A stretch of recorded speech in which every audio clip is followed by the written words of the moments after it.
بسم الله الرحمن الرحيم. اما امروكو نوسنگي خليفاني دزگاي خيرخوازي بخشين هلساين بانجامداني زیندوکردنەوەی سنەتی قوربانی. ئێمە ئەمڕۆ لە نووسنگەکەمان دوو حەیوانی گەورە و 10 حەیوانی بچووکمان سەربڕی.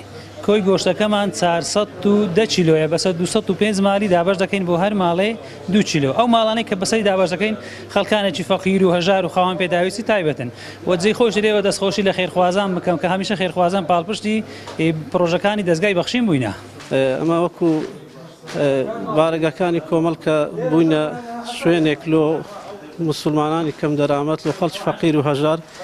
ئەم ساڵی شەک هەستین بە قوربانیکردن لە ڕێی بە هاوکاری خێرخوازان کە خوای گەورە پاداشتیان داتوە ئینشاءڵڵا.